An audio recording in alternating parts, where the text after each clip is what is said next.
Bike Park Cornwall is a new bike park coming to Cornwall. It's been funded through crowdfunding and it is a big opportunity for Cornwall due to the fact that it will bring a lot of interest for bikers in the southwest.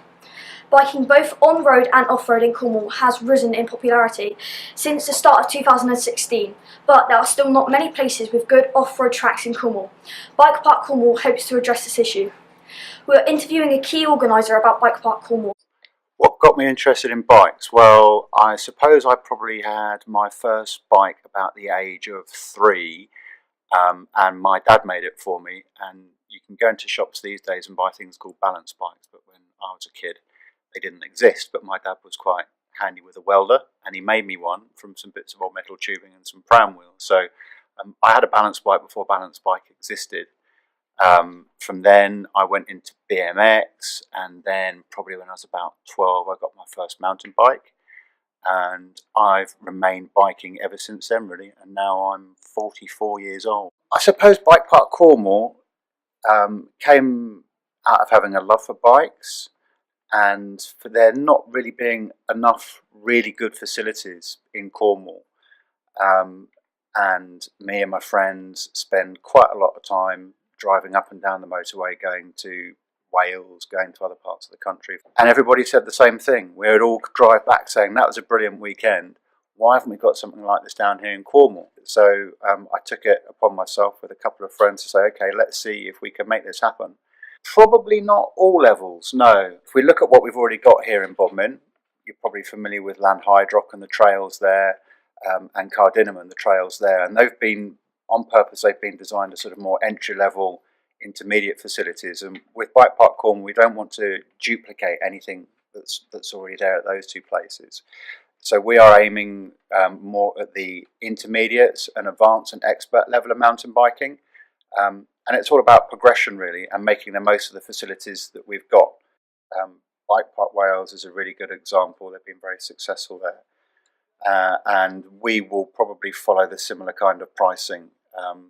So what we've got is typically it's about £5 for a ride pass for a day, or if you want to have an uplift service, so take your bike and go up and down as many times as you like on a minibus, then that would be £35 a day. But what we also want to do is, as well as offering something for tourists and visitors who might just come down for a ride pass and they'll pay for one day and go away again, or ride for a weekend, is have a bunch of options which are open to the community. So we'll have annual membership. So typically for adults, annual membership will probably be something like £100, and that means you can come and ride as much as you like all day, every day. And for students and kids, then we'd offer a much reduced rate. Also very genuinely keen on linking up with postcodes in and around Bodmin, and try and offer a special discount for people in the local postcode area as well. Working with the schools, working with the colleges, trying to build cycling as part of the PE curriculum, and other community access initiatives that are going on as well. So hopefully, all being well, you guys in this area will hopefully be able to benefit from that. In terms of the trails, as I said, the focus is mostly going to be sort of intermediate and advanced lines. In terms of the different bike disciplines that there are, the main areas that we're going to cater for will be for downhill mountain biking, so big suspension bikes, and downhill lines, free riding lines, so lots of jumps, berms, lots of features like that. Also, hopefully, be able to produce some nice, big, interesting, more cross-country loops for people who've got enduro bikes or cross-country bikes.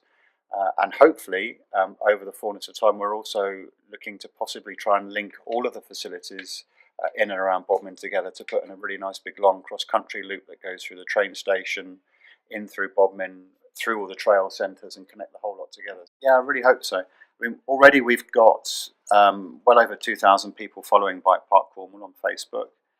There is a lot of interest in cycling. I think we're seeing a really big interest in mountain biking particularly, road biking as well. One of the things that we really want to do with Bike Park Cornwall is to become the home of mountain biking within Cornwall, and not only have the trail centre, so for riding there and having fun on the trails and the jumps and everything, but want to establish something called Bike Academy, So to do skills training courses there, so for people who want to come along and have lessons of learning how to ride better and be coached and trained to do that. Develop a race team and get a proper Cornish mountain biking race team put together and help facilitate. We'll host events at the site, but also take those people and organise the transfer and travel to go and compete in other events elsewhere in the UK as well. That's just not happening at the moment. So the Bike Academy side of things is important, but as well as the bike skills, to be able to give people the opportunity to get vocational skills so that we can do MBQs in being a bike tech. So you could get a qualification. I think once we've got a place where people can really come and practice and really come and develop their skills, I think we'll just see the growth get bigger and bigger and bigger. A local story now. The Eden Project hosted the World Pasty Championship. Here's our reporter Reece with more details. Last weekend was the World Pasty Championship was held at the Eden Project.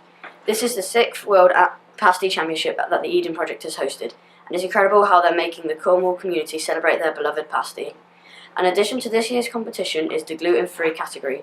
This is an amazing opportunity for more people to get involved in the event. The pasty originated from miners who wanted a hot but nutritious snack.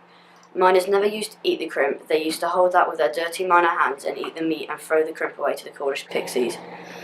In the Open Savoury Junior, Megan Packer took first place. David Timmins got first place in the Open Savoury Professional with a pasty containing steak and kidney. We spoke to him about his win. I'm here with David Timmins, the winner of the Open Savoury. So what brought you to enter the pasty competition? I entered it 4 years ago, first time I ever entered a competition through the bakery, and I won it, and ever since then I won the Cornish Pasty Championship by professional, and I won the Open Savoury by professional, and I continued doing it until I won it. How hard is it to make pasties and why?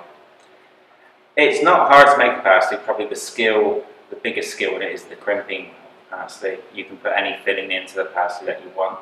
Basically, proper Cornish pasty is potatoes, swede, onion and beef skirt. The skill comes in with the crimping, which does take time. Basically, it's just something that you need to be trained up on and pursue it and keep it going until you get a perfect crimp. Did you enjoy making the pasties you made this year? Yeah, I did enjoy baking pasties this year. It's slightly different. The one I won with was the steak and kidney and bacon, which was quite a risk. It was awful. But I took that risk, and yeah, very happy about the joint highest score of the whole competition with another guy from Canada who done the Cornish pasty, and yeah, really happy with it. What was the atmosphere of the competition like? The atmosphere is great. Everyone's friendly. It's not competitive at all. Everyone's cheering on each other. It's a great atmosphere there. It's worth going. I recommend anyone to go to it on that day, just for the atmosphere. Do you think you'll enter the championship next year? I'm going to leave it now. I've entered the 2 categories, the only 2 categories I've gone in. Not bragging, but I won the Cornish pasty, I won the Open Savoury. I can't get no better than that, so I think I should call it a day and let other people go in and enjoy the day. And finally, we head to Bodmin College for a sports report from Geordie, Liam and Zach. Plymouth Argyle is the biggest football club in the South West. They are currently in League 2 fighting for a spot in League 1 and hoping to work their way up to the Premier League. The last time they were in League 1 was in 2010. They have won most of their games this season and need to continue to carry on winning to secure their place in League 1 and to go further in the future. The manager at this point in time is Derek Adam, who is leading Plymouth Argyle to League 1. They are competing against first place Doncaster and third place Carlisle for a place in League 1. We are now going over to Jamie Lowry, ex-Plymouth Argyle player. Right, so we're here with Jamie Lowry about Plymouth Argyle's promotion battle. How long did you play for Plymouth Argyle? I spent a year at Plymouth Argyle, got injured in my second pre-season friendly there, ruptured some ankle ligaments, that put me out for about 4 or 5 months. That was obviously a tough start, and then when I did get back into the team and stuff, I wasn't doing so well. The manager got sacked and a new manager came in and we didn't really get on, so that was the end of my time there. What's your opinion on the position Plymouth Argyle are in right now? Second division, so obviously doing really well. Looking to get promoted. I've been obviously trying for the last couple of years. Obviously been close to player final last year. I think they went to semi-final the year before, so hopefully they go one better this time and get promoted. They deserve it. They've had a half decent season with some Brought some good players, and so yeah, they deserve to go. It's been a long time coming. How far do you think they could go in the future?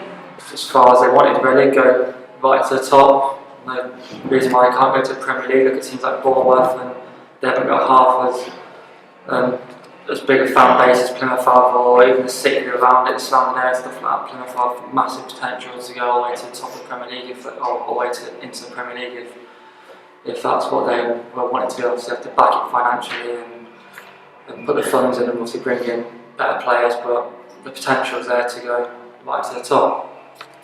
Who's been your star player for Plymouth Argyle this season? What I've seen, probably Graham Carey. I like what I've seen from him. He's chipped him a few decent goals this year. A lot of assists as well for him, so he's one of my favourite players. Technically, he's really good and he's got a nice little left foot on him. Alright, thank you. No problem, anytime. Thank you for watching our school report. We hope you enjoyed it.